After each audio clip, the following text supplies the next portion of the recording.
किसी ने बड़े कमाल की बात कही है, अपनी नज़र हमेशा उस चीज़ पर रखें जिसे आप पाना चाहते हैं, बल्कि उस पर नहीं कि जिसे आप खो चुके हैं।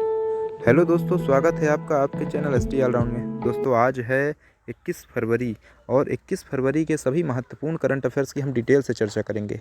दोस्तों आपको बता दें, आप अगर किसी भी कॉम्पिटिटिव एग्ज़ाम की प्रिपरेशन कर रहे हैं तो दोस्तों आज हम बहुत ही इंपॉर्टेंट और सिलेक्टेड क्वेश्चन लिए हैं, तो जो कि आपके आने वाले सभी महत्वपूर्ण एग्ज़ामों के लिए बहुत ही ज़्यादा यूज़फुल होंगे। साथ ही साथ दोस्तों हमने वीडियो में जीके बूस्टर भी ऐड किया है।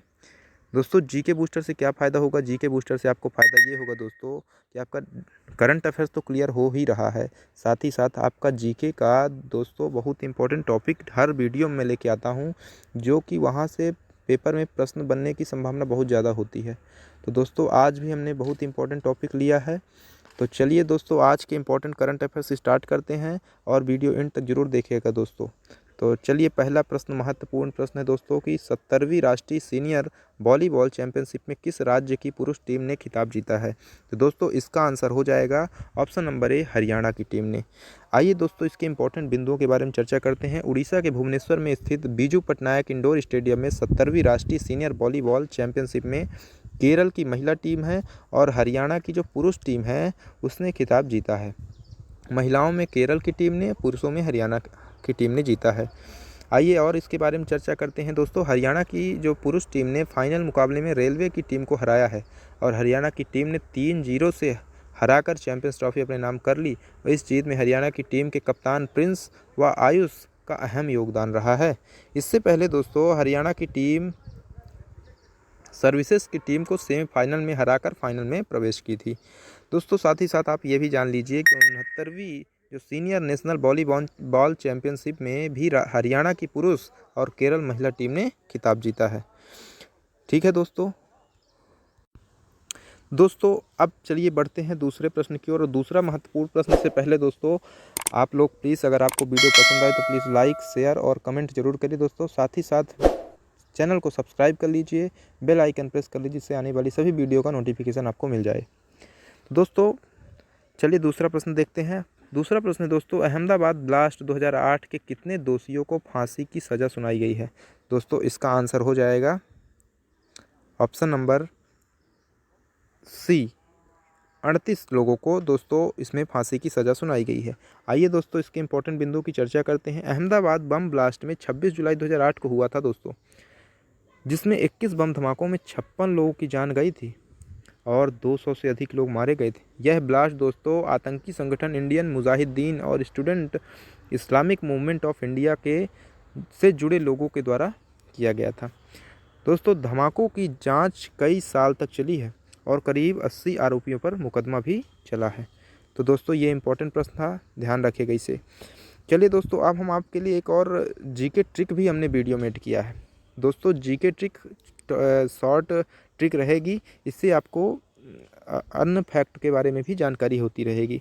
दोस्तों आज हमने क्या लिया है और आज का है ट्रिक में दोस्तों 7 स्टेट हैं, सिस्टर स्टेट जो हैं, जो पूर्वोत्तर राज्य हैं, उनके बारे में। तो वो क्या होता है कि दोस्तों पेपर में ऐसे ही पूछा जाता है, डायरेक्टली पूछ लिया जाता है कि कौन 7 स्टेट राज्य में इनमें से नहीं है। तो दोस्तों इसको भी ध्यान रखना बहुत ज़रूरी है। आइए आपको एक एक कर सही बताते हैं। इसमें ट्रिक क्या है दोस्तों, आज की इसकी ट्रिक है एटीएम अनाममी। ठीक है ना, बहुत इंपॉर्टेंट। ए से क्या हो जाएगा दोस्तों, असम। ए से असम हो जाएगा, ठीक है ना, असम। टी से क्या है, एटीएम, तो टी से हो जाएगा त्रिपुरा और एम से हो जाएगा मेघालय। फिर आना क्या है, आना मतलब अरुणाचल प्रदेश। फिर ना से नागालैंड और म से मणिपुर और मम्मी मतलब मिज़ोरम। तो ये दोस्तों इसको ट्रिक को ध्यान रखिए, एटीएम आना मम्मी, असम, त्रिपुरा, मेघालय, अरुणाचल प्रदेश, नागालैंड और क्या हो जाएगा मणिपुर, साथ ही साथ मिज़ोरम। तो ये इतने 7 स्टेट सिस्टर इनको बोला जाता है, ठीक है ना। ये 7 जो राज्य हैं 7 स्टेट सिस्टर के नाम से जाने जाते हैं। चलिए दोस्तों तो ये इंपॉर्टेंट थी दोस्तों, ट्रिक की भी ध्यान रखिएगा आप लोग। अगर हाँ दोस्तों, अगर आपको पसंद आए तो प्लीज़ लाइक और शेयर ज़रूर करिएगा वीडियो को। चलिए अगले प्रश्न की ओर बढ़ते हैं। तीसरा प्रश्न है, देविका नदी परियोजना का संबंध किस राज्य केंद्र शासित प्रदेश से है? तो दोस्तों इसका आंसर हो जाएगा option number B, Jammu Kashmir से है। आइए इसके बारे में इंपॉर्टेंट बिंदुओं की चर्चा करते हैं। हाल ही में केंद्रीय मंत्री डॉक्टर जितेंद्र सिंह जी ने कहा है कि 190 करोड़ से अधिक की लागत वाली देविका नदी परियोजना जून 2022 तक जम्मू कश्मीर में पूरी हो जाएगी। दोस्तों देविका नदी परियोजना क्या है, आइए आपको बताते हैं इसके बारे में। दोस्तों इस परियोजना पर कार्य मार्च 2019 में राष्ट्रीय नदी संरक्षण योजना NRCP के तहत शुरू किया गया था। ठीक है, तो इससे क्या है दोस्तों, इस परियोजना के तहत देविका नदी के तट पर स्नान घाटों का विकास किया जाएगा, वहां से अतिक्रमण हटाया जाएगा, प्राकृतिक जल निकायों को बहाली होगी, शमशान भूमि के साथ जल ग्रहण क्षेत्रों को विकसित किया जाएगा। तो ये देविका नदी परियोजना ध्यान रखिएगा कहाँ है, जम्मू कश्मीर में। आइए बढ़ते हैं चौथे प्रश्न की ओर। दोस्तों चौथा प्रश्न है, आंध्र प्रदेश लोक सेवा आयोग के नए अध्यक्ष कौन बने? तो इसका आंसर हो जाएगा दोस्तों ऑप्शन नंबर बी, गौतम सवांग। दोस्तों गौतम सवांग जी को आंध्र प्रदेश लोक सेवा आयोग के नए अध्यक्ष बनाया गया है और ये पिन्ने मनेनी उदय भास्कर का स्थान लेंगे। दोस्तों ये राष्ट्रीय नियुक्ति की बात आई है, तो आइए राष्ट्रीय नियुक्ति से संबंधित कुछ प्रमुख प्रश्नों को आपको बताते हैं। दोस्तों गुरुग्राम की पहली महिला पुलिस कमिश्नर कौन है? तो कला रामचंद्रन, अभी हाल ही में नियुक्ति हुई है। आंध्र प्रदेश के नए पुलिस महानिदेशक क्या नाम है? तो राजेंद्र नाथ रेड्डी है। वहीं केंद्रीय माध्यमिक शिक्षा बोर्ड के नए अध्यक्ष बने हैं CBSE के, दोस्तों ध्यान रखिएगा CBSE के नए अध्यक्ष बने हैं विनीत जोशी जी। अगला है institute of chartered accountants of India के नए अध्यक्ष देवाशीष मित्रा बने। ओके, चलिए पांचवें प्रश्न की ओर बढ़ते हैं। और प्रतिवर्ष अंतर्राष्ट्रीय बाल कैंसर दिवस कब मनाया जाता है? तो इसका आंसर हो जाएगा दोस्तों ऑप्शन नंबर बी, 15 फरवरी को हर साल अंतर्राष्ट्रीय बाल कैंसर दिवस मनाया जाता है। आइए इसके बारे में जानते हैं।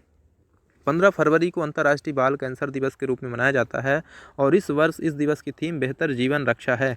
इस दिन का आयोजन बाल कैंसर के प्रति जागरूकता और सहायता उपलब्ध कराने के लिए किया जाता है। दोस्तों यह एक पहली बार वर्ष 2002 में चाइल्डहुड कैंसर इंटरनेशनल के द्वारा मनाया गया था, जो कि 5 महाद्वीपों में 93 से अधिक देशों में 176 माता पिता संगठनों, बचपन के कैंसर से बच्चे संघों बने संघ और बचपन के कैंसर सहायता समूह और कैंसर समाज का एक वैश्विक नेटवर्क है। तो ये भी इम्पोर्टेंट प्रश्न था दोस्तों। चलिए आगे बढ़ते हैं छठवें प्रश्न की ओर। और छठवां प्रश्न दोस्तों कि हाल ही में किस बैंक ने पश्चिम बंगाल के सुंदरबन में महिलाओं के लिए वेस्ट टू वेल्थ क्रिएशन कार्यक्रम शुरू किया है? दोस्तों इसका आंसर हो जाएगा ऑप्शन नंबर ए, सिडबी। इसका नाम है दोस्तों सिडबी, भारतीय लघु उद्योग विकास बैंक मतलब सिडबी के द्वारा किया गया है। आइए जानते हैं इसके इंपॉर्टेंट बिंदुओं की। दोस्तों 14 फरवरी 2002 को भारतीय लघु उद्योग विकास बैंक से सिडबी ने 14 फरवरी 2022 को लघु उद्योग विकास बैंक सिडबी ने क्या किया, पश्चिम बंगाल के सुंदरबन में महिलाओं के लिए वेस्ट टू वेल्थ क्रिएशन कार्यक्रम शुरू किया है। इससे क्या होगा दोस्तों, इससे महिलाएं फिश स्किल्स से आभूषण और शोपीस बनाएंगी। सिडबी वैकल्पिक आजीविका से प्रत्यक्ष रूप से राजस्व अर्जित करने वाली 50 महिलाओं को लाभ प्रदान करेगी। दोस्तों इस कार्यक्रम से और इसके तहत होगा ये कि इन महिलाओं से अन्य उम्मीदवारों के बीच ज्ञान को दोहराने और प्रसार करने के लिए एक प्रशिक्षक बनने की उम्मीद की जाती है। यह सिडबी के एक मिशन स्वावलंबन का ही एक हिस्सा है, जिसका उद्देश्य क्या है, कारीगरों को टिकाऊ बनाने में सहायता करना। तो ये इंपॉर्टेंट प्रश्न था दोस्तों, इसको भी ध्यान रखिएगा, भारतीय लघु उद्योग विकास बैंक। ओके फ्रेंड्स, चलिए आगे बढ़ते हैं दोस्तों। अब आज का हम जीके बूस्टर, आज के जीके बूस्टर में हम दोस्तों बहुत इंपॉर्टेंट टॉपिक क्या लिए हैं, राजवंश और उससे संबंधित सम्राट संस्थापक कौन है और अंतिम सम्राट कौन है। तो दोस्तों चलिए एक एक कर हम बता दें। सबसे पहले हम नंद वंश से स्टार्ट करेंगे। नंद वंश के संस्थापक कौन थे दोस्तों, तो महापद्म या उग्रसेन को जाना जाता है। और अंतिम कौन थे, तो घनानंद। घनानंद को मारकर मौर्य वंश के इस शुरुआत की थी, चंद्रगुप्त ने स्थापना की थी। और उसी प्रकार मौर्य वंश के संस्थापक कौन हो जाएंगे, उसी हिसाब से चंद्रगुप्त मौर्य हो जाएंगे। अंतिम शासक कौन है मौर्य वंश का, तो बृहदत्त हुए थे अंतिम शासक। बृहदत्त की हत्या हुई थी और उसके बाद गुप्त वंश जो थे संस्थापक थे, तो उसके संस्थापक थे चंद्रगुप्त प्रथम। दोस्तों इसमें कंफ्यूज नहीं होइएगा आप लोग कि मौर्य वंश के संस्थापक कौन हो जाएंगे, तो मौर्य वंश के हैं चंद्रगुप्त मौर्य, गुप्त वंश के भी हैं तो चंद्रगुप्त प्रथम, इनमें ध्यान रखिएगा, है ना। चलिए अंतिम है गुप्त वंश के स्कंदगुप्त जी हैं। शुंग वंश की बात करें दोस्तों, शुंग वंश के संस्थापक है पुष्यमित्र शुंग और अंतिम शासक है देवभूमि है। आगे बढ़ते हैं सातवाहन वंश। सातवाहन वंश के दोस्तों हैं सिमुख संस्थापक हैं और अंतिम है यज्ञ सातकर्णी। ठीक है। वातापी के चालुक्य जो वंश हैं इनके संस्थापक कौन है? पुलकेशिन प्रथम। और अंतिम शासक हैं तो कीर्ति वर्मन चालुक्य जी हैं। चोल शासन की बात करें, चोल वंश के संस्थापक हैं विजयालय और अंतिम शासक कौन है? तो अथिराजेंद्र हैं।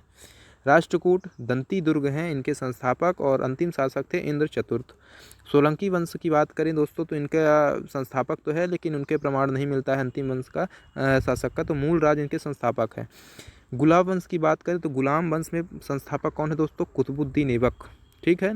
और यहीं से एक प्रकार से मुस्लिम सल्तनत की शुरुआत हो जाती है। अंतिम शासक है मुइजुद्दीन कैकूबाद। उसके बाद दोस्तों खिलजी वंश आता है। खिलजी वंश के संस्थापक हैं जलालुद्दीन खिलजी और अंतिम वंश होते हैं खुसरो खान। तुगलक वंश की बात करें तो संस्थापक थे ग्यासुद्दीन तुगलक। ग्यासुद्दीन तुगलक क्या है? ग्यासुद्दीन, यहाँ ग्यासुद्दीन लिखा, ग्यासुद्दीन या ग्यासुद्दीन तुगलक। और अंतिम शासक थे फिरोज शाह तुगलक। लोधी वंश के बहलोल लोधी थे और अंतिम शासक थे इब्राहिम लोधी। और मुगल वंश आता है 1526 दोस्तों। 1526 में बाबर ने जो पानीपत की लड़ाई थी उससे इब्राहिम लोधी को हरा करके मुगल वंश की स्थापना की थी और अंतिम शासक थे बहादुर शाह द्वितीय थे। ठीक है दोस्तों, तो ये इम्पोर्टेंट है, ध्यान रखिएगा।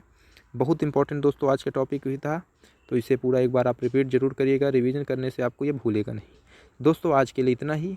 कल फिर से हम नए प्रश्नों के साथ मिलते हैं और तब तक के लिए प्लीज़ दोस्तों अगर आपको वीडियो पसंद आई तो प्लीज़ लाइक ज़रूर करिए दोस्तों, अपने दोस्तों मित्रों को ज़रूर बताइए, शेयर कीजिए और कमेंट करके ज़रूर बताइए हमें आपको वीडियो कैसा लगा। और अंत में हम इतना कहेंगे दोस्तों, अगर आपको वीडियो पसंद आ रही हो तो प्लीज़ चैनल को सब्सक्राइब और बेल आइकन प्रेस कर लीजिए जिससे आने वाली वीडियो का नोटिफिकेशन आपको मिल जाए।